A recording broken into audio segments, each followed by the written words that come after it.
ยินสักตัวหัวตาแตกไม่ก็คือตรงนั้นที่ฉันอยู่เมื่อกี้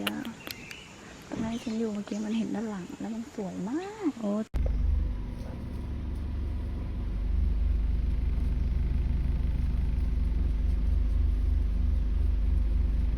มาเลยเว้ยมาแล้วมาแล้วมาแล้วมาแล้ว